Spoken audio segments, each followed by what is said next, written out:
अस्सलाम वालेकुम everyone, welcome to my YouTube channel the problem solver. आज के लेक्चर में हम क्लास 10 मैथ्स चैप्टर 6 की मिसलेनियस एक्सरसाइज सॉल्व करेंगे और इस एक्सरसाइज का क्वेश्चन नंबर 1 है, encircle the correct option in each of the following. Multiple choice question है, करेक्ट ऑप्शन जो भी होगा वो हमने सेलेक्ट करना है। सो पार्ट नंबर 1 है जिसमें दो सेट्स गिवन है, set A and B and F is a function from A to B, और एफ एक फंक्शन दे दिया गया है फ्रॉम ए टू बी। ठीक है, What type of function is, हमने फंक्शन की टाइप बतानी है। सो पहले लेक्चर्स में हमने ये डिस्कस किया था कि फंक्शन की कोई भी रिलेशन फंक्शन है या नहीं वो हम डोमेन की बेसिस पे डिसाइड करते हैं, और फिर फंक्शन की कौन सी टाइप है वो टाइप डिसाइड करने के लिए हम रेंज को देखते हैं। ठीक है, तो अब इस फंक्शन में डोमेन कौन सी है, -2, 0 और 2।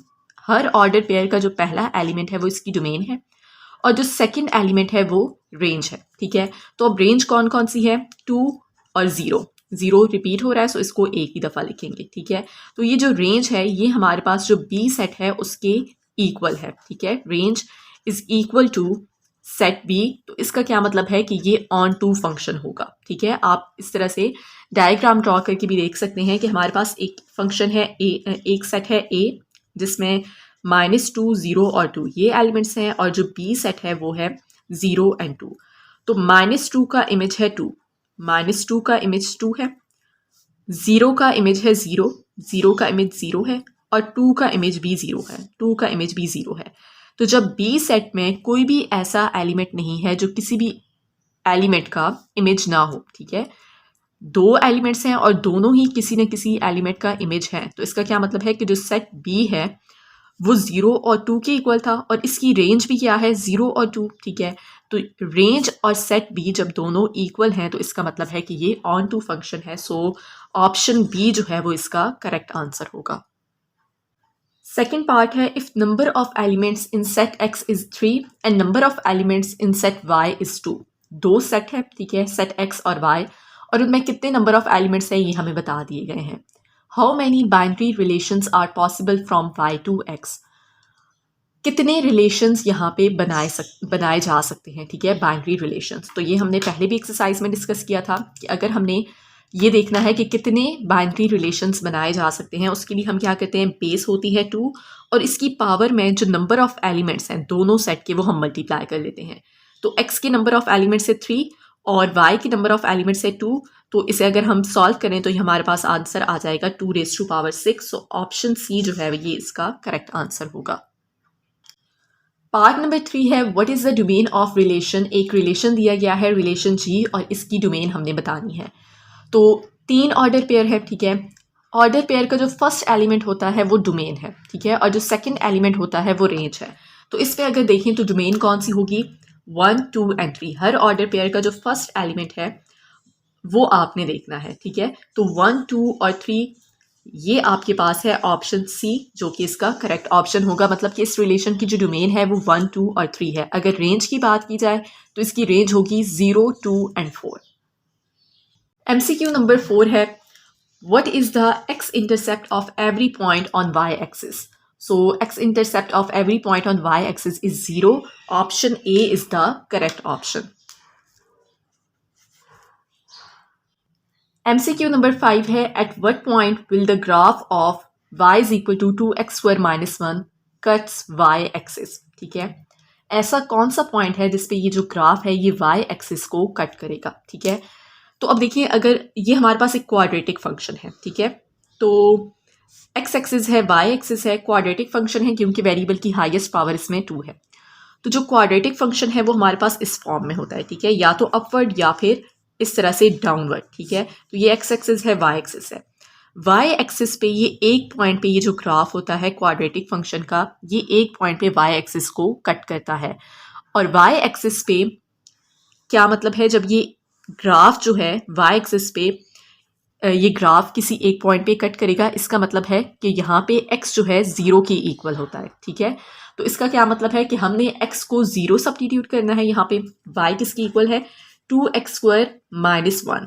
सो ये ग्राफ y एक्सिस पे जिस पॉइंट पे कट करेगा उसका मतलब है कि वहाँ पे x 0 होता है, तो यहाँ पे हम x को 0 सब्स्टिट्यूट करेंगे और फिर देखेंगे कि इसका क्या आंसर होगा। ठीक है, तो x को अगर हम 0 लिखते हैं तो y की वैल्यू आ जाएगी -1। तो इसका मतलब है कि x 0 है और y -1 है। सो ये ऑप्शन सी जो है ये इसका करेक्ट आंसर होगा। मतलब कि ये जो पॉइंट होगा 0 -1, इस पॉइंट पे ये जो ग्राफ है ये y एक्सिस को कट करेगा। इसके बाद नेक्स्ट MCQ नंबर 6 है, if y is equal to 2x - 1 then what is f inverse of x। ठीक है, हमने इसका इनवर्स फंक्शन जो है वो फाइंड आउट करना है। तो अब जनरली हमारे पास जो फंक्शन होता था वो f ऑफ x की फॉर्म में होता था। ठीक है, तो यहाँ पे लिखा गया है y is equal to 2x - 1। तो दैट्स द सेम थिंग। अगर f ऑफ x की फॉर्म में हो तो हम उसको y की इक्वल भी लिख सकते हैं। ठीक है, तो हमने यहाँ पे f inverse of x find करना है, मतलब कि इस फंक्शन का इनवर्स फाइंड करना है। तो सबसे पहले हम क्या करेंगे कि ये y की इक्वल है 2x - 1। ठीक है, तो इसको हम लेट कर लेते हैं कि ये f ऑफ x की भी इक्वल है, क्योंकि ये x की फॉर्म में है फंक्शन। ठीक है, तो f ऑफ x है और इसको हम y की इक्वल भी कर सकते हैं। अगर y की इक्वल ये ऑलरेडी है तो हम इसको f ऑफ x की इक्वल भी लिख सकते हैं।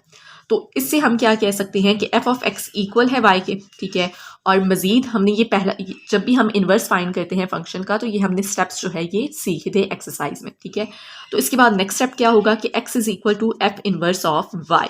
ठीक है, अब सबसे पहले क्या करना है, इसको हम नाम दे देते हैं इक्वेशन नंबर 1 का। और ये जो हमारे पास फंक्शन है y is equal to 2x - 1, इसमें हम x को आइसोलेट कर लेंगे। ठीक है, x को हमने इक्वल के एक साइड पे कर लेना है। y is equal to 2x - 1 है, -1 को इस साइड पे शिफ्ट करें, y + 1 is equal to 2x, 2 को इस साइड पे लेके जाएंगे तो x is equal to y + 1 divided by 2। तो अब ये भी x की इक्वल है और ये इक्वेशन 1 भी x के ही इक्वल है। ठीक है, इन दोनों इक्वेशंस को जब हम कंपेयर करेंगे, दोनों x की इक्वल हैं, दोनों को कंपेयर करें तो दैट मीन्स कि f inverse of y is equal to y + 1 divided by 2। और लास्ट स्टेप पे हमने क्या करना होता है कि y को रिप्लेस कर लेना है x के साथ। So f inverse of x is equal to x + 1 divided by 2। तो इनवर्स फंक्शन इक्वल है x + 1 divided by 2। Option C जो है ये इसका करेक्ट आंसर है। ठीक है, पार्ट नंबर 7 है, if f of x is equal to 1/2x what is f²x। ठीक है, तो इसका ये मतलब है कि आपने f²x का क्या मतलब है कि आपने फाइंड करना है f ऑफ x। ठीक है, इसका ये मतलब नहीं है कि आपके पास जो फंक्शन गिवन है 1/2x इसका आप स्क्वायर ले लें और आंसर आ जाए 1/4x²। ठीक है, ये आपने नहीं करना।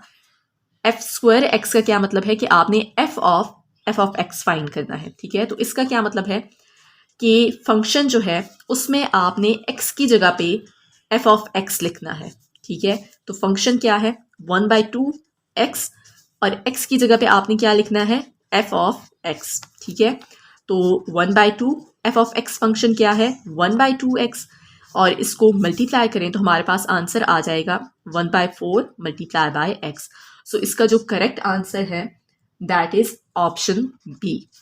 ठीक है, इस चीज़ का आपने ध्यान रखना है कि आपने ये इस तरह से फंक्शन फाइंड आउट करना है, इसका डायरेक्ट स्क्वायर नहीं लेना। नेक्स्ट MCQ नंबर 8 है, if y is equal to x divided by x - 2 for what value of x will the function become undefined. एक फंक्शन गिवन है और हमने ये देखना है कि फंक्शन कब अनडिफाइन हो जाएगा, x की कौन सी वैल्यू होगी जो इस फंक्शन में हम सब्सटीट्यूट करें तो ये फंक्शन अनडिफाइन हो जाए, मतलब क्या इनपुट देंगे कि ये फंक्शन अनडिफाइन हो जाएगा।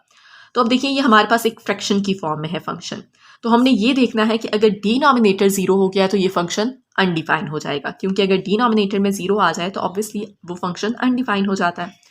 तो डिनोमिनेटर में अगर x की जगह पे 2 हो तो 2 - 2 क्या हो जाएगा 0 हो जाएगा, राइट। अगर हम यहाँ पे x की जगह पे 2 लिखते हैं तो ये हमारे पास डिनोमिनेटर में 0 आ जाएगा, तो फंक्शन जो है वो अनडिफाइन हो जाएगा। दैट मीन्स कि अगर x इक्वल हो 2 के तो फंक्शन अनडिफाइन हो जाएगा। सो इसका करेक्ट आंसर है ऑप्शन सी कि ये फंक्शन तब अनडिफाइन होगा जब हम x की जगह पे 2 लिखेंगे। नेक्स्ट MCQ नंबर 9 है, which of the following is an exponential function. Exponential function कब होगा जब पावर में एक्सपोनेंट में कोई वेरिएबल होगा। तो पार्ट नंबर ए में भी पावर में x वेरिएबल है, पार्ट नंबर बी में भी और पार्ट नंबर सी में भी। सो इसका मतलब है कि ये तीनों जो हैं ये एक्सपोनेंशियल फंक्शन है। So option D all of these are exponential function, ये इसका करेक्ट ऑप्शन होगा। MCQ नंबर 10 है, if f of x is equal to 2/3 x square minus 5, what is the value of f of minus 3? Function हमारे पास given है f of x which is equal to 2/3 x² minus 5, और हमने क्या find करना है, f of -3 की value find करनी है। मतलब कि जहाँ पे x है वहाँ पे हम -3 लिखेंगे और इसे सॉल्व करेंगे। तो x की जगह पे -3 लिखें, इसको सॉल्व करें तो 2/3 मल्टीप्लाई बाय 9 -5, 3 टाइम्स 9 और 2 3 times 6 -5 is equal to 1। So correct option है इसका ऑप्शन बी। क्वेश्चन नंबर 2 है find the inverse of function. ये फंक्शन जो गिवन है इसका इनवर्स हमने फाइंड करना है।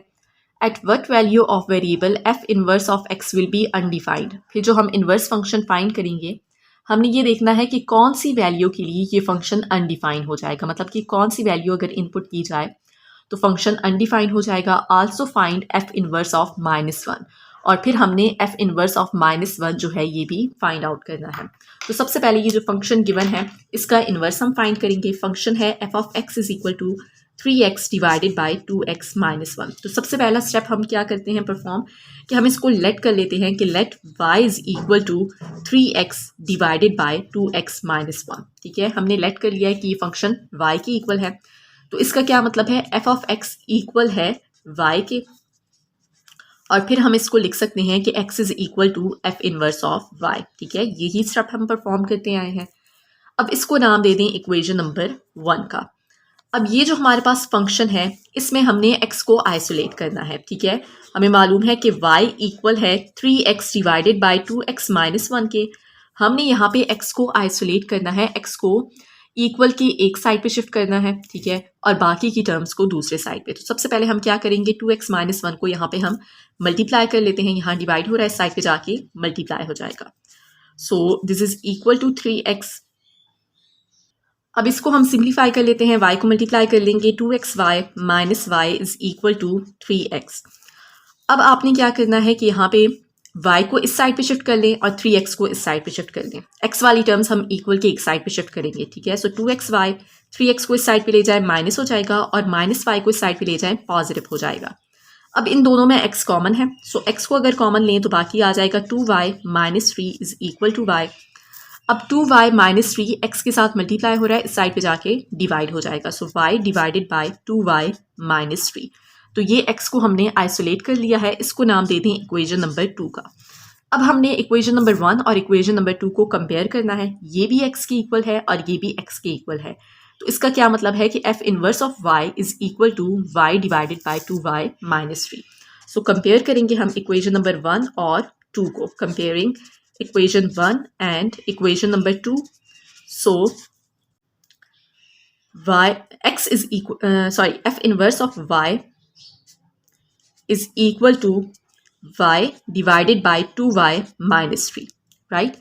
दोनों इक्वेशंस को हमने कंपेयर किया है, ये भी x की इक्वल है, ये भी x के इक्वल है। तो इसका मतलब है कि ये राइट साइड इक्वल है इस राइट साइड की। लास्ट स्टेप पे हमने क्या करना होता है, हमने y को रिप्लेस कर लेना है x के साथ। ठीक है, रिप्लेस y विद x, जहाँ पे y है हम उस वहाँ पे x लिख लेंगे। So f inverse of x is equal to x divided by 2x minus 3। तो इस तरह से हमने ये इनवर्स फंक्शन फाइंड कर लिया है। अब उसके बाद हमने ये बताना है कि eight what value of variable f inverse of x will be undefined. यहाँ पे हम कौन सी वैल्यू इनपुट करेंगे, मतलब कि x की जगह पे कौन सी वैल्यू लिखी जाए कि ये फंक्शन अनडिफाइंड हो जाए। तो अब देखिए हमारे पास जो फंक्शन है वो फ्रैक्शन की फॉर्म में है। तो फ्रैक्शन की फॉर्म में है तो इसका मतलब है अगर डिनोमिनेटर 0 हो गया तो ये फंक्शन अनडिफाइंड हो जाएगा। तो हम ये देखेंगे कि ये फंक्शन का जो डिनोमिनेटर है ये किस पॉइंट पे 0 होगा। ठीक है, तो उसके लिए हम क्या करेंगे, ये जो डिनोमिनेटर है इसको 0 की इक्वल करेंगे और x की वैल्यू फाइंड करेंगे। सो डिनोमिनेटर क्या है, 2x माइनस 3, इसको हम 0 की इक्वल करेंगे। तो -3 को इस साइड पे शिफ्ट करेंगे, प्लस हो जाएगा। अब 2 को इस साइड पे शिफ्ट करें तो x की वैल्यू आ जाएगी 3 डिवाइडेड बाय 2। तो इसका मतलब है कि इस इनवर्स फंक्शन में अगर x की जगह पे 3/2 लिखा जाए तो ये फंक्शन अनडिफाइंड हो जाएगा। आप चेक भी कर सकते हैं, यहाँ पे तो न्यूमरेटर में 3/2 आप लिख सकते हैं, डिवाइडेड बाय 2, और x की जगह पे लिखेंगे 3/2 और -3। तो अब देखिए ये 2 और 2 कैंसिल हो जाएगा। सो 3/2 डिवाइडेड बाय ये 3 - 3 क्या हो जाएगा, 0। तो जब डिनोमिनेटर 0 हो गया है तो इसका मतलब है कि ये फंक्शन अनडिफाइन हो गया है जब x की जगह पे हमने 3/2 लिखा है।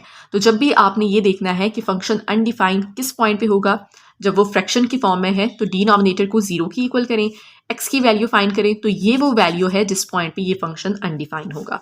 तो आप यहाँ पे लिख लें कि for x is equal to 3/2 f inverse of x will be undefined. अब इसमें थर्ड जो पार्ट है वो हमें कहा गया है कि फाइंड करनी है हमने वैल्यू f इनवर्स ऑफ -1 की। ठीक है, कि ये जो इनवर्स फंक्शन है इसमें हमने इनपुट करना है -1, जहाँ पे है x वहाँ पे हमने -1 लिखना है। ठीक है, so f inverse of -1 is equal to x की जगह पे -1 लिखेंगे, 2 अगेन x की जगह पे -1, इसको सॉल्व करें तो हमारे पास आंसर आ जाएगा -1 डिवाइडेड बाय -5 है, minus minus plus, so this is equal to 1/5। So I hope कि ये क्वेश्चन आपको क्लियर हो चुका है। अब क्वेश्चन नंबर 3 सॉल्व करते हैं। क्वेश्चन नंबर 3 है sketch the graph of quadratic function. एक क्वाड्रेटिक फंक्शन है जिसका ग्राफ हमने स्केच करना है। अब आप देख सकते हैं कि यहाँ पे वेरिएबल की हाईएस्ट पावर 2 है, दैट मीन्स कि ये क्वाड्रेटिक फंक्शन है। विल इट ओपन अपवर्ड और डाउनवर्ड, और हमने ये भी बताना है कि ये ग्राफ जो है ये इस फॉर्म में होगा या फिर इस फॉर्म में होगा। आपको मालूम है क्वाड्रेटिक फंक्शन का जो ग्राफ है पैराबोला, वो या तो इस फॉर्म में होगा या फिर इस फॉर्म में, लेकिन यहाँ पे हमने ये चीज़ बतानी भी है। ठीक है, और इसका ग्राफ भी स्केच करना है। तो सबसे पहले तो हम ये फंक्शन लिख लेते हैं y is equal to -x² - 4x। अब हमने क्या करना है, जो क्वाड्रेटिक फंक्शन की स्टैंडर्ड फॉर्म है उसके साथ हम इसको कंपेयर कर लेते हैं। स्टैंडर्ड फॉर्म कौन सी है, y is equal to ax² + bx + c। तो इसके साथ हम कंपेयर करेंगे इस फंक्शन को, comparing standard form of quadratic function with given function. जो हमारे पास गिवन फंक्शन है उसके साथ हम इसको कंपेयर करेंगे। तो इसमें हमने सबसे पहले क्या करना है, a b c की वैल्यू जो है वो फाइंड आउट कर लेनी है। अब x² का जो कोएफिशिएंट है वो -1 है, तो a की वैल्यू है -1। इसी तरह से x का जो कोएफिशिएंट है वो b की वैल्यू होगी, b इज इक्वल टू -4। अब यहाँ पे कांस्टेंट कोई भी नहीं है, दैट मीन्स कि कांस्टेंट जो है वो 0 है। ठीक है, तो अब आपने ये देखना है कि विल इट ओपन अपवर्ड और डाउनवर्ड। सो अगर लीडिंग कोएफिशिएंट जो है ये नेगेटिव हो, 0 से कम हो, तो फिर ग्राफ जो है वो डाउनवर्ड होगा। और अगर लीडिंग कोएफिशिएंट जो है वो पॉजिटिव हो, दैट मीन्स कि 0 से ग्रेटर हो, फिर ये ग्राफ जो है इट विल ओपन अपवर्ड। तो अब यहाँ पे देखिए लीडिंग कोएफिशिएंट जो है वो -1 है, दैट मीन्स कि नेगेटिव है। तो इसका क्या मतलब है कि ग्राफ विल ओपन डाउनवर्ड। तो यहाँ पे आप मेंशन कर लें कि since a is equal to -1, या आप ये भी लिख सकते हैं कि since the leading coefficient is less than 0, so graph will open downward. ठीक है, ग्राफ विल ओपन डाउनवर्ड। अब हमने ग्राफ स्केच करना है। सो जब भी हम पैराबोला ग्राफ जो है ये स्केच करते हैं तो उसके लिए सबसे पहले हम ये टर्निंग पॉइंट, जिसको वर्टेक्स कहा जाता है, ये पॉइंट हम फाइंड करते हैं। ठीक है, तो सबसे पहले हम वर्टेक्स फाइंड करेंगे, और वर्टेक्स फाइंड करने के लिए जो फार्मूला है वो हम यूज़ करेंगे। So first of all we will find the vertex.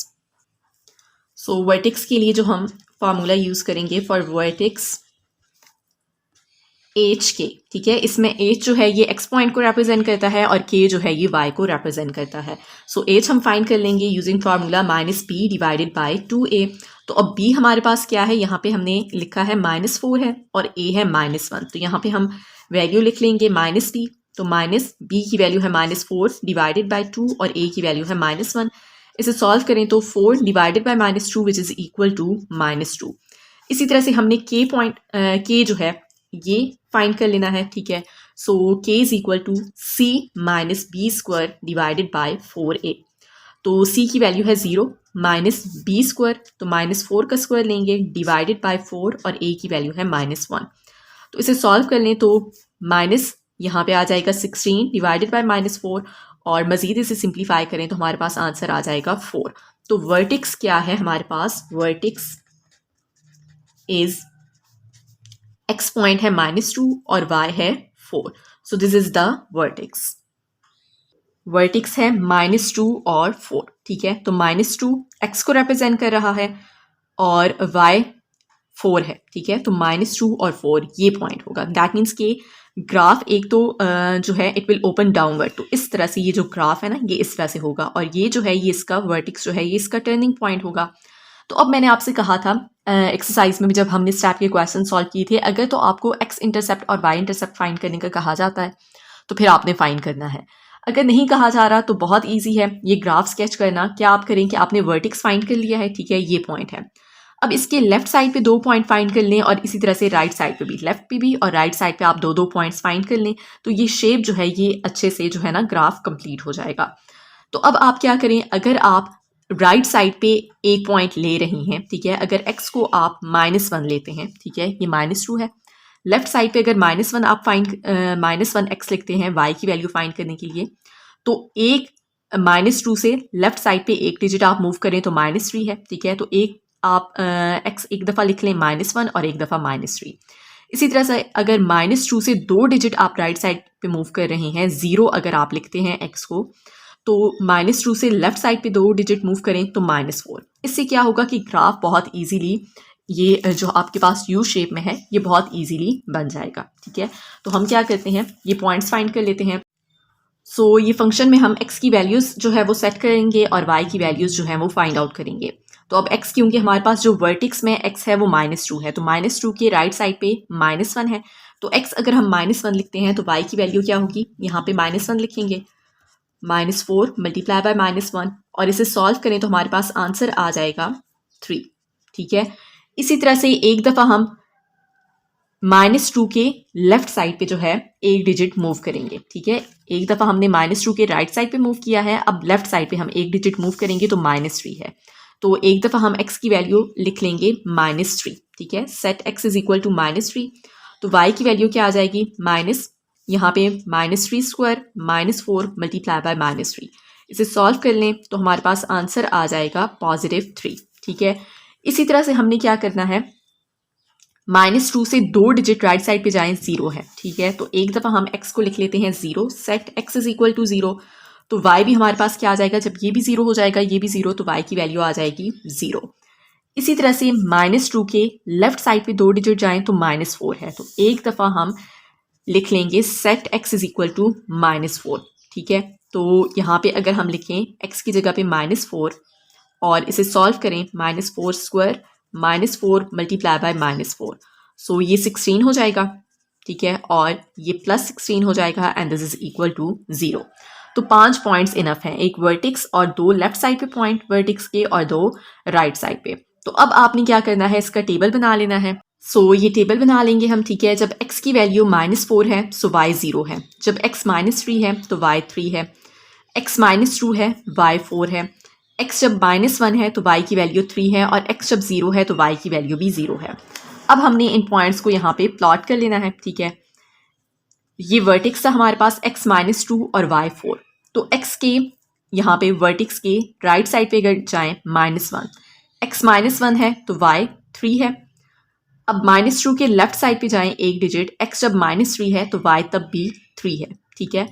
इसी तरह से जब x 0 है, -2 से राइट साइड पे जाएं 2 डिजिट तो 0, y 0 है। -2 के लेफ्ट साइड पे 2 डिजिट जाएं, x -4 है, y तब भी 0 है, ठीक है। तो ये पॉइंट हो जाएगा। तो इस तरह से ये यू शेप जो है ये कंप्लीट हो जाएगी। इन पॉइंट्स को आपने एक कर्व के जरिए स्मूथली ज्वाइन कर लेना है। सो इस तरह से आपने इन पॉइंट्स को ज्वाइन कर लेना है और ये ग्राफ जो है ये कंप्लीट हो जाएगा। आई होप कि ये क्वेश्चन आपको क्लियर हो चुका है। अब नेक्स्ट क्वेश्चन की तरफ मूव करते हैं। क्वेश्चन नंबर 4 है, find the equation in the form of y is equal to ax² + bx + c।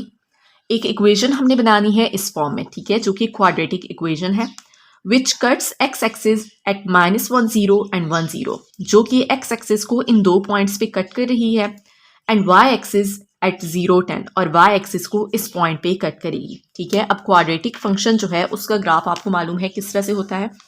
ये अगर y एक्सिस है, ये x एक्सिस है, ठीक है। तो जो पैराबोला का ग्राफ है, लाइक अगर इस तरह से है, ठीक है, इफ इट ओपन अपवर्ड्स, तो अब आप देख सकते हैं कि ये x एक्सिस को 2 पॉइंट पे कट कर रहा है और y एक्सिस को 1 पॉइंट पे कट कर रहा है। तो x एक्सिस पे ये 2 पॉइंट पे ग्राफ जो है ये कट करेगा, ये 2 पॉइंट्स हमें बता दिए गए हैं, और y एक्सिस पे 1 पॉइंट पे ये ग्राफ जो है ये कट करेगा। सो ये पॉइंट भी हमें बता दिया गया है, ठीक है। पॉइंट्स हमें बता दिए गए हैं कि किन पॉइंट्स पे ग्राफ एक्स एक्सिस और वाई एक्सिस को कट कर रहा है, और अब हमने ये फंक्शन जो है बेसिकली ये इक्वेशन फाइंड आउट करनी है। तो उसके लिए हम क्या करेंगे, सबसे पहले तो हम ये फंक्शन लिख लेते हैं जो है आपके पास y is equal to a x square plus b x plus c. So basically हमने ये ए बी सी की वैल्यू यहाँ पे फाइंड आउट करनी है, ठीक है। तो उसके लिए हम क्या करेंगे, सबसे पहले ये पॉइंट इस फंक्शन में सेट करेंगे। सो सेट -1 0 इन द फंक्शन। इस फंक्शन में जहाँ पे x है वहाँ पे हम लिखेंगे -1, ठीक है, और जहाँ पे y है वहाँ पे हम लिखेंगे 0। तो y की जगह पे 0, a एक्स स्क्वायर की जगह -1 आ जाएगा, और प्लस b x की जगह -1 प्लस c। इसको सिंप्लीफाई कर लें तो ये हमारे पास हो जाएगा a माइनस बी प्लस सी। इसको नाम दे दें इक्वेशन 1 का।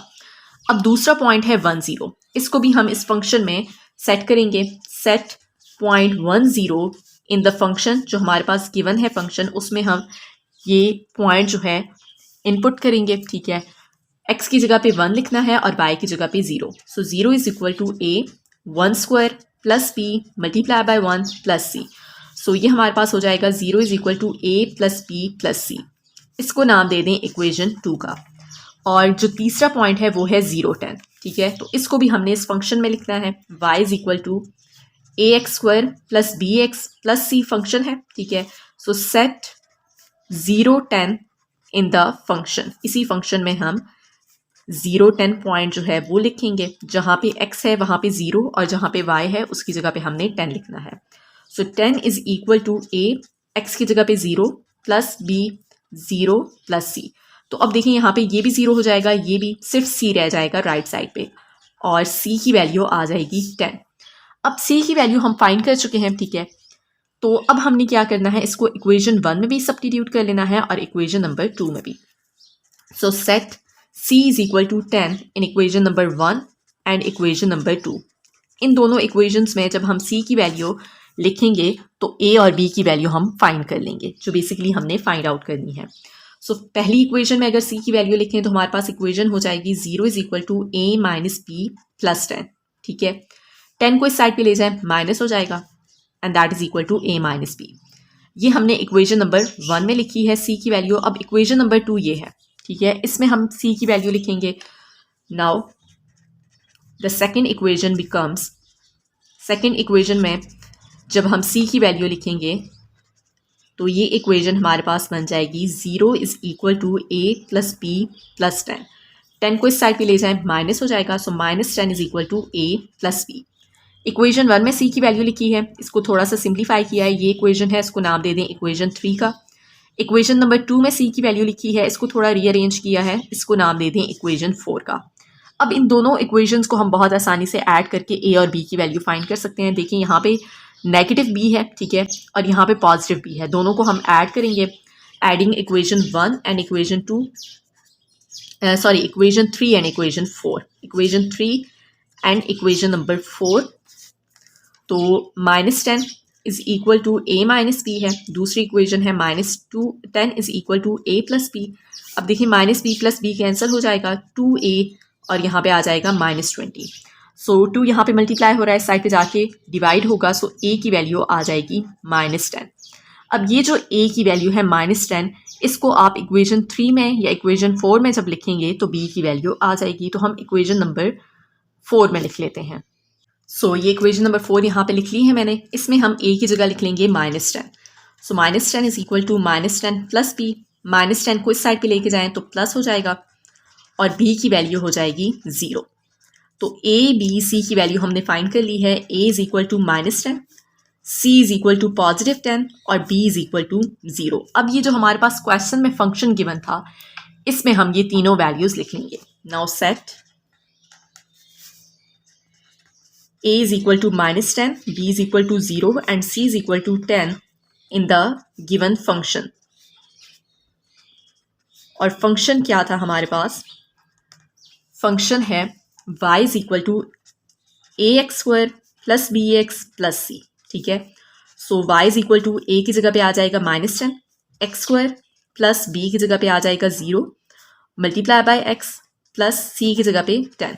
सो this is equal to -10x square +10, ये टर्म 0 हो जाएगी। सो ये हमने इक्वेशन जो है ये फाइंड करनी थी। दैट मीन्स कि बेसिकली ए बी सी की वैल्यू हमने फाइंड आउट करनी थी। सो इस तरह से ये क्वेश्चन कंप्लीट हो जाएगा। क्वेश्चन नंबर 5 है, for function f defined by f of x is equal to x square minus x minus 6। एक फंक्शन गिवन है हमारे पास एंड क्या कहा गया है, find the value of x if f of x is equal to f of 3। ये जो हमारे पास फंक्शन है इसमें जो एक्स वेरिएबल है इसकी वैल्यू हमने फाइंड करनी है और यहाँ पे एक कंडीशन हमें बता दी गई है कि एफ ऑफ एक्स इक्वल है एफ ऑफ 3 के। अब देखिए एफ ऑफ एक्स फंक्शन तो हमारे पास ये गिवन है, एफ ऑफ 3 सबसे पहले हम फाइंड करेंगे। एफ ऑफ 3 का क्या मतलब है कि इस फंक्शन में हमने 3 इनपुट करना है, जहाँ जहाँ पे x है वहाँ पे हम क्या लिखेंगे 3, ठीक है। सो सबसे पहले हमने क्या करना है, ये फंक्शन लिख लेना है F of x is equal to x square minus x minus 6। F of 3 हमने फाइंड करना है, सो जहाँ पे x की x है वहाँ पे हम क्या लिख लेंगे 3। F of 3 is equal to 3 square minus 3 minus 6। इसे सॉल्व कर लें तो ये हमारे पास आंसर आ जाएगा 0। तो मतलब कि एफ ऑफ 3 की वैल्यू क्या है, 0 है। अब हमें ये बता दिया गया है कि as f of x is equal to f of 3, ये कंडीशन हमें बता दी गई है कि ये जो फंक्शन है ये इक्वल है एफ ऑफ 3 के। तो एफ ऑफ एक्स फंक्शन जो है वो यहाँ पे हम लिख लेंगे x square minus x minus 6 is equal to f of 3 की वैल्यू हमने फाइंड कर ली है, वो है 0। और अब हम इसे सॉल्व करेंगे और x की वैल्यू फाइंड कर लेंगे, ठीक है। कंडीशन को यूज करते हुए, कंडीशन क्या है कि एफ ऑफ एक्स इक्वल है एफ ऑफ 3 के। सबसे पहले हमने एफ ऑफ 3 फाइंड किया है, वो जो वैल्यू है उसको हम इस फंक्शन की इक्वल रखेंगे क्योंकि ये कंडीशन है कि दोनों ये बराबर हैं। और अब हम x की वैल्यू फाइंड कर लेंगे। यहाँ पे हम फैक्टराइजेशन कर लेंगे, x square minus 3x plus 2x minus 6 is equal to 0। अब ये फैक्टराइजेशन सिंपल सी है, ठीक है। ये मिडिल टर्म जो है इसका कोएफिशिएंट है -1 और यहाँ पे 1 है, कांस्टेंट है -6। 1 और -6 को मल्टीप्लाई करें तो -6 है। हमें दो टर्म्स ऐसी चाहिए हैं जिनको प्लस करें तो -1 आए और उन्हीं दो टर्म्स को मल्टीप्लाई करें तो -6। तो 2 और -3 को अगर आप ऐड करें तो -1 होगा, 2 और -3 को मल्टीप्लाई करें तो -6, ठीक है। तो हमारे पास क्या है 2x माइनस 3x, ये हमने -x की जगह पे लिख लेना है, ठीक है। अब हम इसको सिंप्लीफाई कर लेंगे। इन दोनों में x कॉमन है, बाकी आ जाएगा x माइनस 3। इन दोनों में 2 कॉमन है, बाकी आ जाएगा x माइनस 3। तो ये दोनों जो ब्रैकेट हैं ये बराबर होनी चाहिए, ठीक है। तो अब देख सकते हैं यहाँ पे भी x माइनस 3 है, यहाँ पे भी x माइनस 3 को हम कॉमन लेंगे, यहाँ से भी और यहाँ से भी, तो क्या रह जाएगा x और यहाँ पे +2 इज इक्वल टू 0। अब ये दोनों 0 के इक्वल होंगे, x minus 3 is equal to 0 and x plus 2 is equal to 0। x की वैल्यू आ जाएगी 3 और यहाँ पे x की वैल्यू आ जाएगी -2। तो यही दो वैल्यूज x की वैल्यू हमने फाइंड करनी थी, सो ये इसका आंसर होगा। क्वेश्चन नंबर 6 है, find the inverse function to convert Celsius to Fahrenheit if c is equal to 5/9 multiply by f minus 32। ये एक फंक्शन गिवन है, इसमें अगर आप देखें तो सेल्सियस और फ़ारेनहाइट ये आपको मालूम होगा कि टेम्परेचर को मेजर करने के लिए जो यूनिट्स हैं, ठीक है। तो अगर हम फ़ारेनहाइट में टेम्परेचर इनपुट करेंगे तो आउटपुट हमें किस में मिलेगा, सेल्सियस में, ठीक है। कि अगर हम फ़ारेनहाइट में यहाँ पे टेम्परेचर एंटर करते हैं तो सेल्सियस में इस फार्मूला के ज़रिए हम कन्वर्ट कर लेंगे। लेकिन यहाँ पे कहा गया है कि find the inverse function to convert Celsius to Fahrenheit, कि अगर आप सेल्सियस में टेम्परेचर इनपुट करें तो आउटपुट हमें किस में मिले, फ़ारेनहाइट में। सेल्सियस को हमने फ़ारेनहाइट में कन्वर्ट करना है। यहाँ पे क्या है कि फ़ारेनहाइट में हम इनपुट करेंगे और सेल्सियस में हमें आंसर मिलेगा, आउटपुट मिलेगा।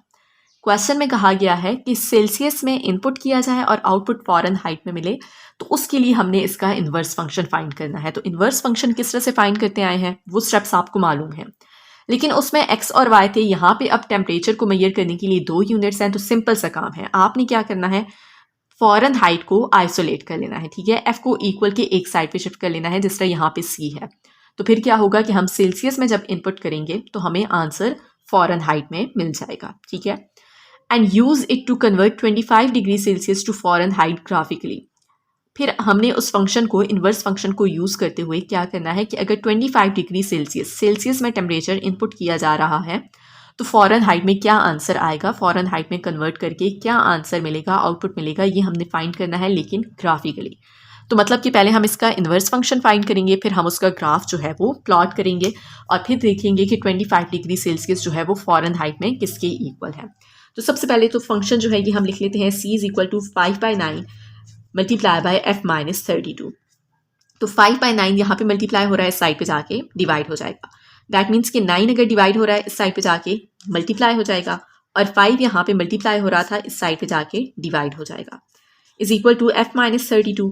तो अब -32 को इस साइड पे शिफ्ट कर लें तो क्या हो जाएगा, प्लस हो जाएगा। So f is equal to 9c/5 plus 32। तो ये हमने इन्वर्स फंक्शन फाइंड कर लिया है। अब यहाँ पे देखें तो अगर हम फ़ारेनहाइट में टेम्परेचर इनपुट करेंगे तो आउटपुट सेल्सियस में मिलेगा। अब ये इन्वर्स फंक्शन क्या है कि सेल्सियस में हम इनपुट करेंगे और फ़ारेनहाइट में आउटपुट मिलेगा।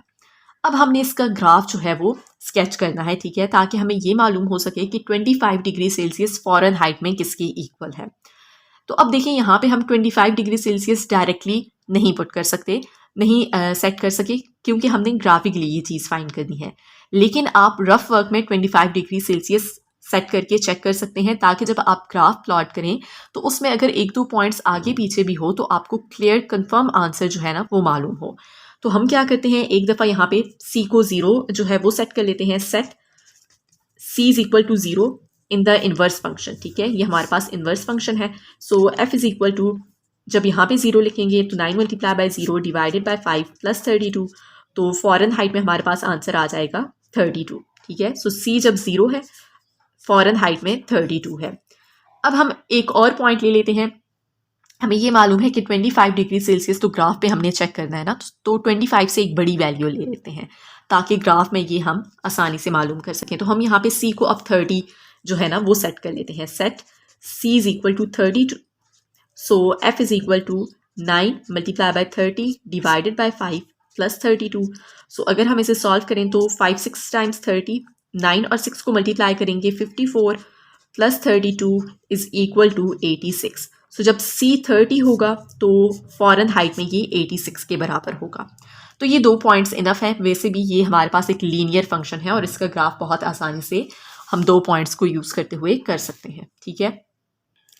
सो ग्राफ पे एक्स एक्सिस पे हमने जो इनपुट किया है, ठीक है, सेल्सियस को हम रिप्रेजेंट करेंगे और वाई एक्सिस पे हम फ़ारेनहाइट को रिप्रेजेंट करेंगे।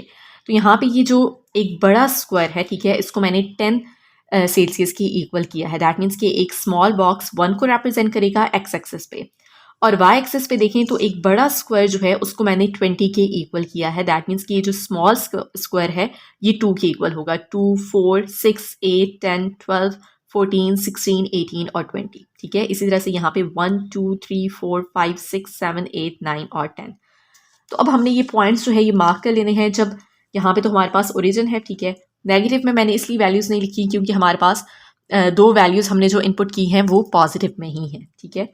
सो c जब 0 है तो y क्या है, 32।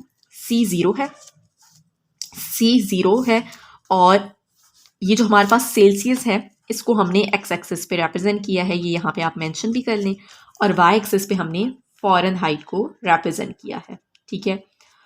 तो c 0 होगा वाई एक्सिस पे और फ़ारेनहाइट 32 है। तो देखिए यहाँ पे 20 है और यहाँ पे 22, 24, 26, 28, 30 और 32। तो सेल्सियस 0 होगा वाई एक्सिस पे और फ़ारेनहाइट 32 ये पॉइंट हो जाएगा। इसी तरह से नेक्स्ट पॉइंट है कि c जब 30 है तो फ़ारेनहाइट 86 है। c 30 यहाँ पे है और फ़ारेनहाइट 86, ठीक है। सो 80 यहाँ पे है, 82, 84 एंड 86। सो ये पॉइंट आ जाएगा, ठीक है, 30 एंड 86। अब ये हमारे पास लीनियर फंक्शन था, ठीक है। तो हमने क्या करना है, इन दोनों पॉइंट्स को स्ट्रेट लाइन के ज़रिए ज्वाइन कर लेना है। अब आपने इन पॉइंट्स को स्ट्रेट लाइन के ज़रिए ज्वाइन करने के बाद क्या देखना है कि जब c जो है सेल्सियस में टेम्परेचर 25 है, ठीक है, तो फ़ारेनहाइट में ये किसके बराबर है। तो यहाँ पे देखें तो ये 20 है और 25 यहाँ पे है, ठीक है, 21, 22, 23, 24 एंड 25। यहाँ से आप क्या कर सकते हैं, एक डॉटेड लाइन ड्रॉ कर लें जो कि इस लीनियर फंक्शन के ग्राफ को मीट करेगी, ठीक है। सो ये हमारे पास, अगर आप स्ट्रेट लाइन इस तरह से ड्रॉ करें तो ये पॉइंट है, ठीक है। तो अब आपने ये देखना है कि वाई एक्सिस पे ये कौन सा पॉइंट है, ताकि हमें मालूम हो सके कि सेल्सियस में जब ये 25 है तो फ़ॉरेनहाइट में ये कौन सा पॉइंट है। तो यहाँ पे अगर आप देखें एक स्ट्रेट लाइन के ज़रिए, आप डॉटेड लाइन के ज़रिए आप इसको ज्वाइन कर लें, ठीक है। सो ऑलमोस्ट ये हमारे पास ये पॉइंट है, ठीक है, इस तरह से। अब यहाँ पे देखें तो ये 60 है, 62, 64, 66, 68, 70, 72, 74, 76 और ये यहाँ पे 78 होगा, तो 76 और 78 के ये दरमियान में है, तो दैट मीन्स कि ये 77 है ऑलमोस्ट, ठीक है, अप्रॉक्सीमेटली। दैट मीन्स कि जब टेम्परेचर 25 डिग्री सेल्सियस है तो फ़ॉरेनहाइट में ये 77 है। ये ग्राफिकली हमने बताना था, लेकिन अब आप ये करें कि इसको डबल चेक भी कर लें, कंफर्म कर लें, क्योंकि ग्राफ में थोड़ा बहुत पॉइंट का एरर आ भी सकता है, ठीक है। तो हम क्या करते हैं, यहाँ पे रफली जो है ना इसको चेक कर लेते हैं कि अगर हम सेल्सियस में 25 लिखें, ठीक है, तो फ़ॉरेनहाइट में क्या आंसर होगा, 9 multiply by 25 divided by 5 plus 32। तो अब देखें 5 टाइम्स 25, 9 और 5 को मल्टीप्लाई करें 45 plus 32 and that will be equal to 77। तो ये हमारे पास 77 ही है और ग्राफ में भी हमारे पास अप्रॉक्सीमेटली यही पॉइंट है। तो आपने सिर्फ ग्राफ पे इसको रिप्रेजेंट कर लेना है और डबल चेक करने का इसलिए बताया है ताकि कंफर्मेशन हो जाए, ठीक है। आई होप कि ये क्वेश्चन आपको क्लियर हो चुका है। अब नेक्स्ट क्वेश्चन सॉल्व करते हैं। क्वेश्चन नंबर 7 है find the point of intersection of graphs. ये हमारे पास दो फंक्शन है और इनका पॉइंट ऑफ इंटरसेक्शन हमने फाइंड करना है। ये एक लीनियर फंक्शन है और ये एक क्वाड्रेटिक फंक्शन है, ठीक है। तो क्वाड्रेटिक फंक्शन का ग्राफ आपको मालूम है यू शेप में होता है, ठीक है, या तो इट ओपन अपवर्ड्स या फिर डाउनवर्ड।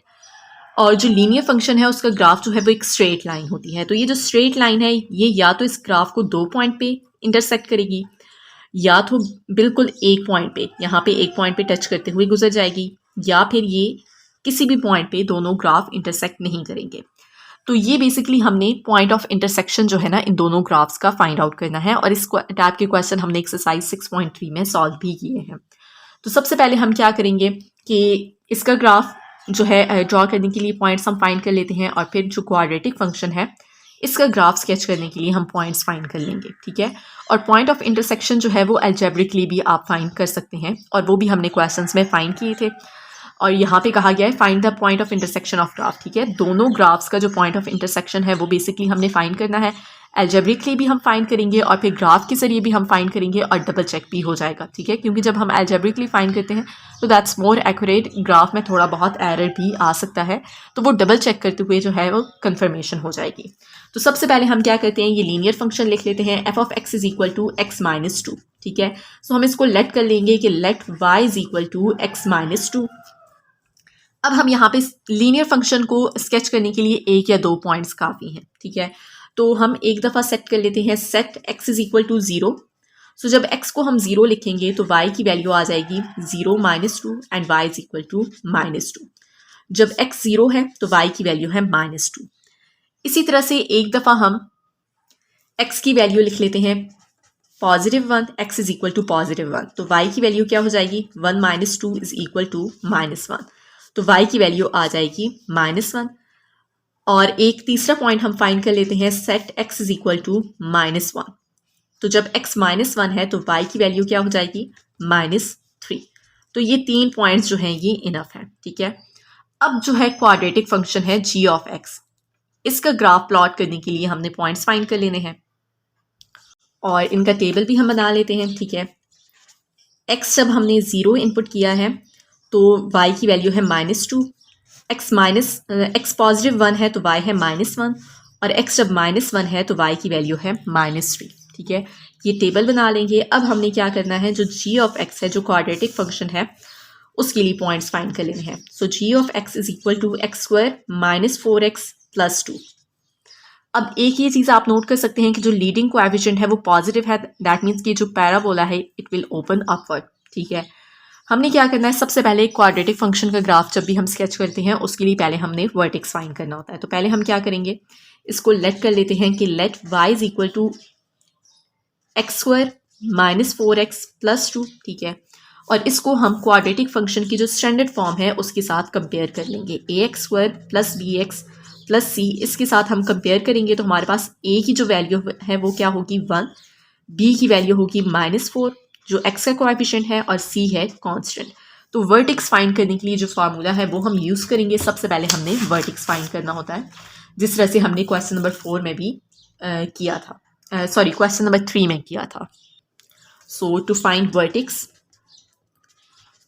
फाइंड करने के लिए ये पॉइंट रिक्वायर्ड होगा एच के, जिसमें एच जो है ये एक्स को रिप्रेजेंट करता है और के जो है ये वाई को रिप्रेजेंट करता है। तो एच फाइंड करेंगे हम using formula -b divided by 2a। तो -b की वैल्यू है -4 डिवाइडेड बाई 2, a की वैल्यू है 1। इसे सॉल्व करें तो हमारे पास आंसर आ जाएगा 2।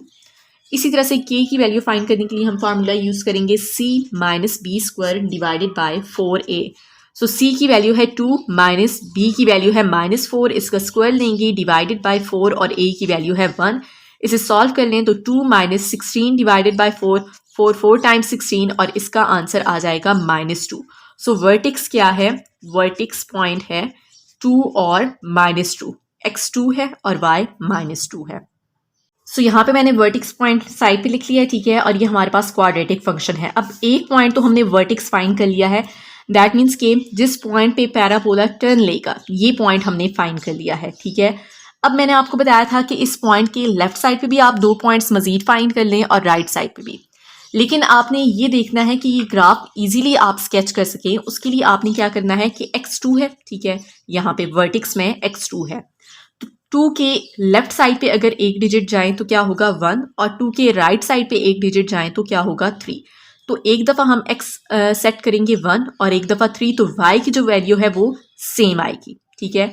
इसी तरह से अगर 2 के राइट साइड पे आप 2 डिजिट शिफ्ट करें, ठीक है, तो क्या होगा 4, और लेफ्ट साइड पे 2 डिजिट जाएं तो क्या होगा 0। तो एक दफ़ा हम x को सेट करेंगे 0, एक दफ़ा 4, तो तब भी y की जो वैल्यू है वो सेम आएगी और इस तरह से ग्राफ प्लॉट करना, जो पैराबोला है वो प्लॉट करना ईजी हो जाता है, ठीक है। तो हम ये 4 पॉइंट्स जो है ना ये सेट कर लेते हैं। So set x is equal to 1, x की वैल्यू अगर हम यहाँ पे 1 लिखते हैं तो y की वैल्यू क्या आएगी ये हम फाइंड कर लेते हैं। सो इसे अगर हम सॉल्व करें तो 1 -4 plus 2 is equal to -1। x 1 है तो y की वैल्यू है -1। अब हम सेट कर लेते हैं x is equal to 3। So x को अगर हम 3 लिखें तो 3 square -4 multiply by 3 plus 2, so 9 -12 plus 2। इसे सॉल्व करें तो हमारे पास क्या आंसर आ जाएगा -1। अब देखें जब x 1 सब्स्टिट्यूट किया है तब भी y की वैल्यू -1 है, जब x 3 हमने लिखा है तब भी वैल्यू y की -1 है, और यही चीज़ मैंने आपको बताई थी। अब हमने क्या करना है, 2 के राइट साइड पे अगर आप 2 डिजिट जा रहे हैं तो क्या है 4, और लेफ्ट साइड पे क्या है 0। तो 0 और 4 जब हम सेट करेंगे तब भी y की वैल्यू सेम आएगी। So set x is equal to 0, x को अगर हम 0 लिखें तो y की वैल्यू आ जाएगी +2। फिर अगर हम x की वैल्यू लिखें +4, तो y के लिए इसको हम सॉल्व कर लेते हैं। 4 स्क्वायर -4 मल्टीप्लाई बाय 4 प्लस 2, तो 16 -16 plus 2 and this is equal to 2। तो अब भी देखें जब x 0 है तब भी y की वैल्यू 2 है, जब x 4 है तब भी y की वैल्यू 2 है। तो 5 पॉइंट्स जो हैं ये इनफ है, ठीक है, पैराबोला स्केच करने के लिए। तो एक पॉइंट है जब x हमारे पास क्या है 2 है तो y की वैल्यू है -2, ये वर्टेक्स है। x 1 है y की वैल्यू है -1, x 3 है y की वैल्यू है -1, x 0 है y की वैल्यू है 2, x 4 है तब भी y की वैल्यू है 2। तो ये पॉइंट्स हम अब जो है प्लॉट करेंगे। सो सबसे पहले हमने क्या करना है, इन पॉइंट्स को प्लॉट कर लेना है जो लीनियर फंक्शन है, ठीक है। x 0 है और y की वैल्यू है -2, x 0 होता है y एक्सिस पे और y -2 यहाँ पे है। x 1 है और y की वैल्यू है -1, x 1 और y -1, x -1 है और y -3 है। सो x -1 है और y -3, ये पॉइंट। अब इन तीनों पॉइंट्स को हमने एक स्ट्रेट लाइन के जरिए ज्वाइन कर लेना है। सो लीनियर फंक्शन का ग्राफ जो है ये कंप्लीट हो जाएगा। अब जो क्वाड्रेटिक फंक्शन है उसके पॉइंट्स हम प्लॉट कर लेते हैं। x 2 है और y -2 है, x 2 y -2 ये पॉइंट होगा। x 1 है और y -1 है, x 1 है और y -1 ये पॉइंट है। इसके लिए मैं डिफरेंट कलर यूज़ कर लेती हूँ ताकि आपको कंफ्यूजन ना हो।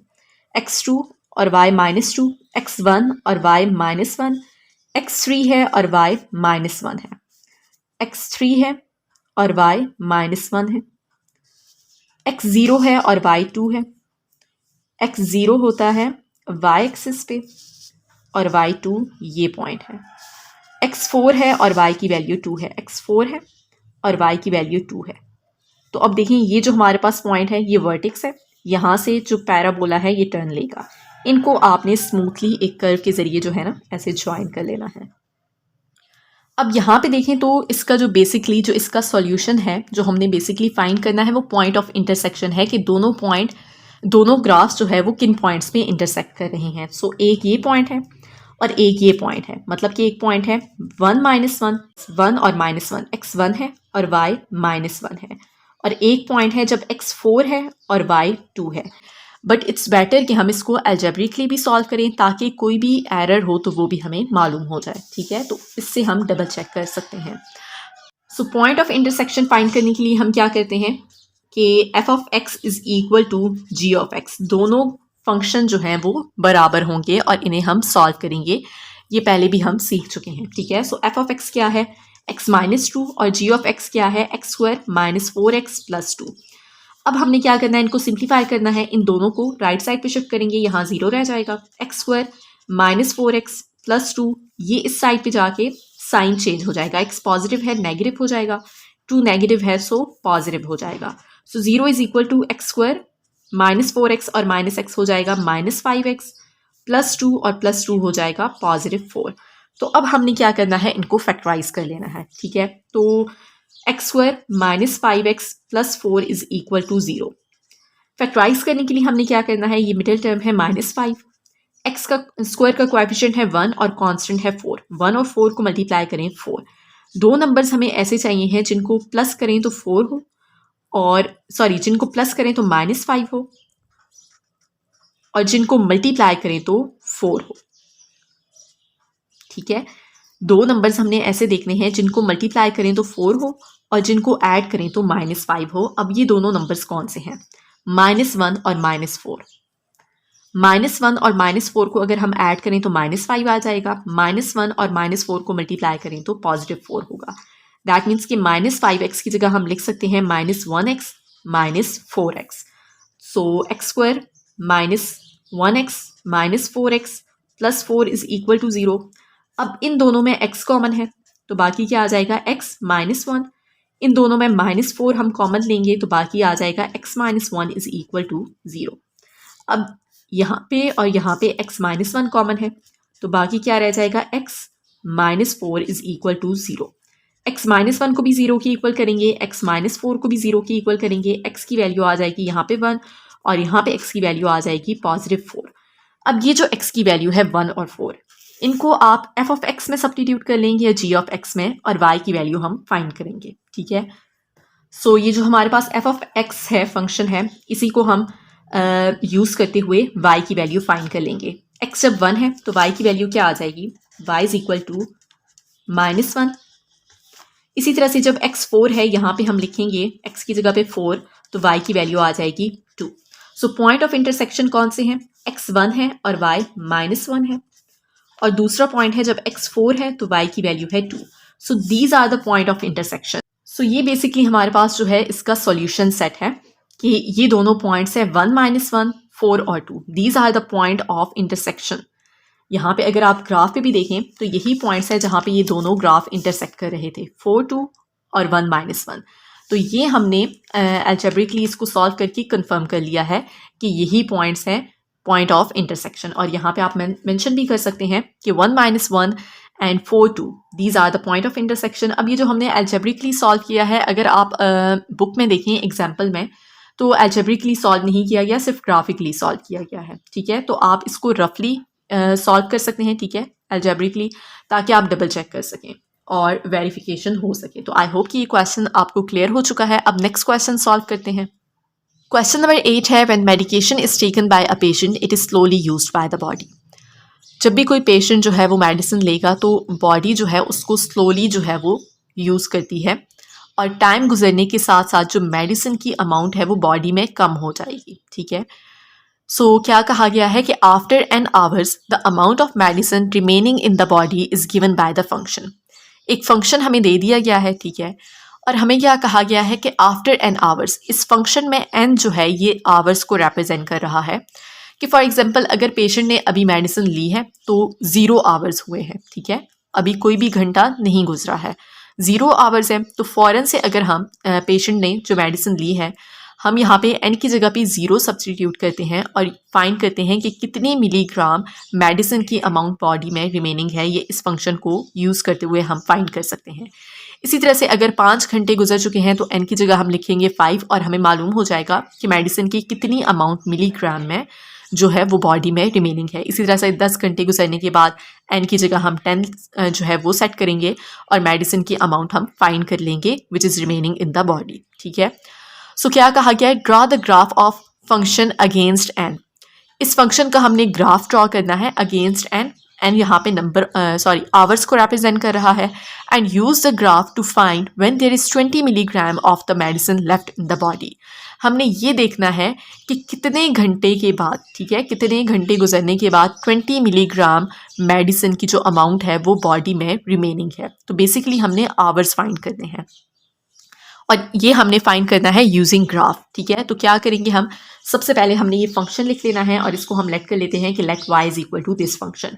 तो यहाँ पे n जो है ये आवर्स को रिप्रेजेंट कर रहा है, ठीक है। तो हम डिफरेंट आवर्स यहाँ पे जो है वो सेट करेंगे और फंक्शन की वैल्यू फाइंड करेंगे। फिर हम ये ग्राफ जो है ये स्केच करेंगे और ये एक्सपोनेंशियल फंक्शन है। जब वेरिएबल जो है वो पावर में हो तो दैट इज एक्सपोनेंशियल फंक्शन, और एक्सपोनेंशियल फंक्शन के ग्राफ हम ऑलरेडी प्लॉट कर चुके हैं, ठीक है। तो हमने क्या करना है, सबसे पहले हम सेट कर लेते हैं n इज इक्वल टू 0। तो n जब 0 होगा तो y की वैल्यू क्या आ जाएगी, 120 multiply by 0.9 raise to power 0, और इसे सॉल्व करें तो हमारे पास आंसर आ जाएगा 120। दैट मीन्स कि जब पेशेंट ने मेडिसिन ली है 0 आवर्स हुए हैं, ठीक है, तो मेडिसिन की जो अमाउंट है वो 120 मिलीग्राम ही है इन the body.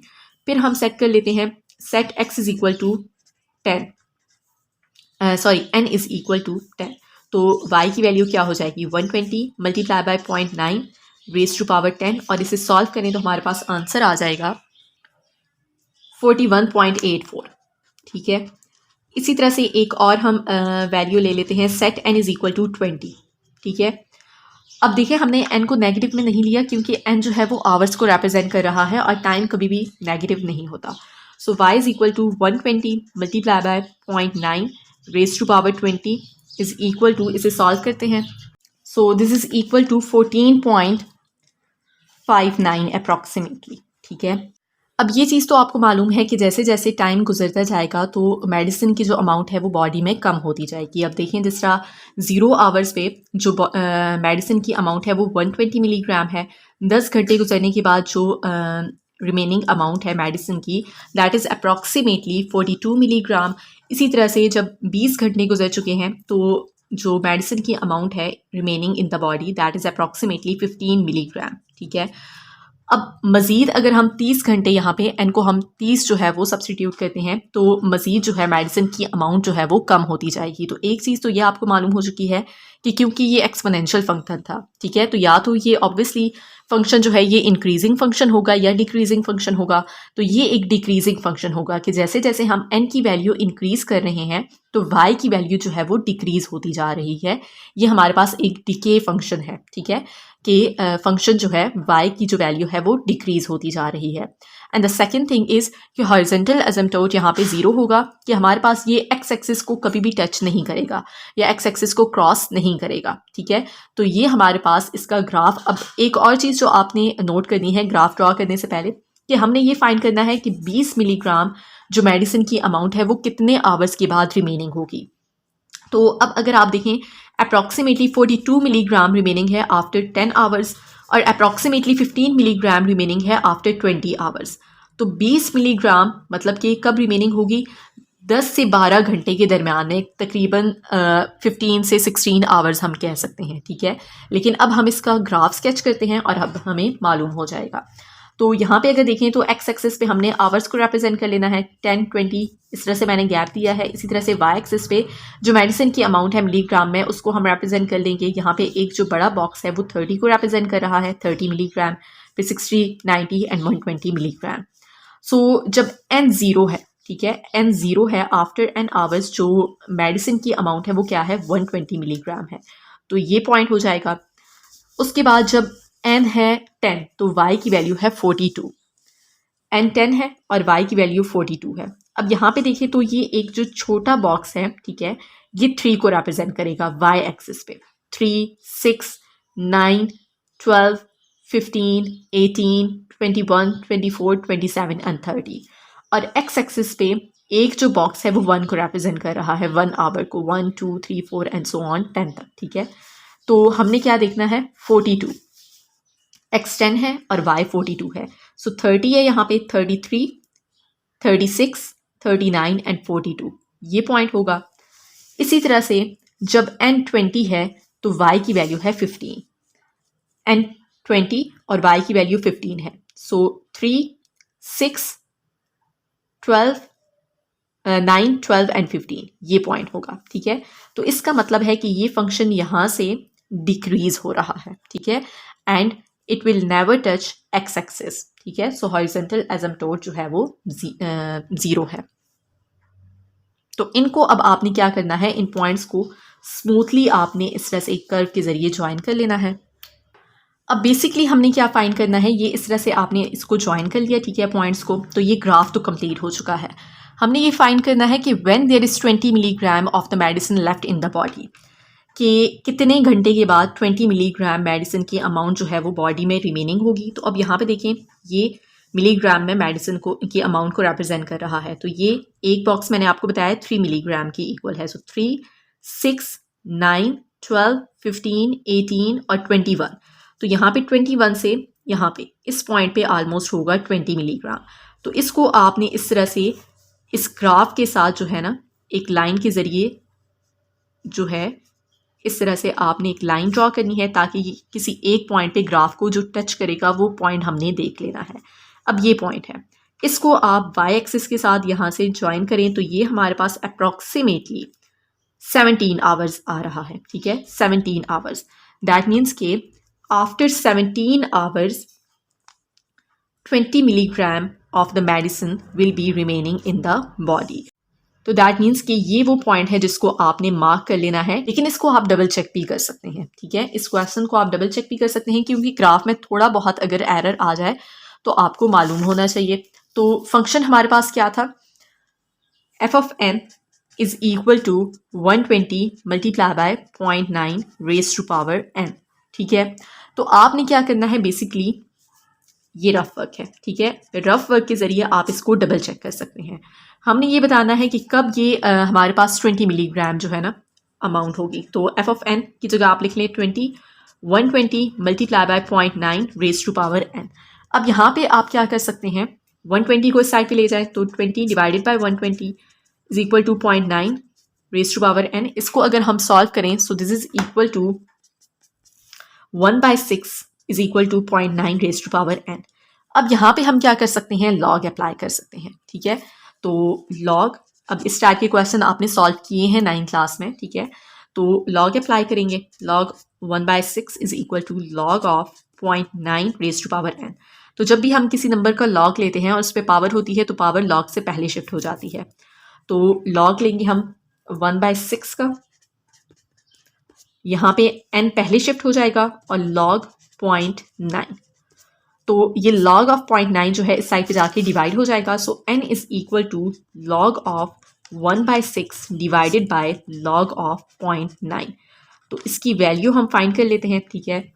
So log of 1/6 divided by log 0.9 and that is equal to approximately 17 hours. तो आप देख सकते हैं कि ग्राफ पे भी यही वैल्यू थी कि 17 आवर्स जो है ये इसका आंसर है, ठीक है। तो आप ये रफली भी जो है चेक कर सकते हैं, ताकि ग्राफ जब आप स्केच करें तो आपको मालूम हो कि जो आपने ग्राफ स्केच किया है वो बिल्कुल एक्यूरेट है, और अगर माइनर सा एरर हो तो आप फिर उसको चेक करके फिक्स कर सकते हैं। तो आई होप कि ये क्वेश्चन आपको क्लियर हो चुका है। अब नेक्स्ट क्वेश्चन सॉल्व करते हैं। क्वेश्चन नंबर 9 है, a sound waves amplitude is given by the function. एक एब्सोल्यूट फंक्शन जो है वो हमारे पास गिवन है, absolute of 2 cos t, where t is time in seconds. If t is equal to 5 seconds, what is the amplitude? यहाँ पे कोई भी हमने ग्राफ वगैरह स्केच नहीं करना, बहुत ईजी क्वेश्चन है। सिर्फ हमने क्या करना है कि एम्पलीट्यूड फाइंड करना है when time is equal to 5 seconds. तो इस फंक्शन में हमने t की जगह 5 लिखना है और एम्पलीट्यूड फाइंड कर लेना है, ठीक है। So for t is equal to 5 seconds, a of 5 is equal to absolute of 2 cos 5, इसकी वैल्यू हम फाइंड कर लेते हैं। सो यहाँ पे आपने क्या करना है, एब्सोल्यूट साइन भी यूज़ कर लेना है, ठीक है, शिफ्ट, और ये ABS लिखा हुआ है, ठीक है। तो दैट मीन्स कि एब्सोल्यूट का फंक्शन, और फिर इसमें आप लिख लें 2 मल्टीप्लाई बाय cos 5 और इसकी वैल्यू फाइंड करेंगे। सो दिस इज अप्रॉक्सीमेटली 1.99। सो ये इसका आंसर होगा 1.99। सो तमाम क्वेश्चंस मिसलेनियस एक्सरसाइज 6 के यहाँ पे कंप्लीट हो चुके हैं। आई होप कि ये सारे क्वेश्चंस आपको क्लियर हो चुके होंगे।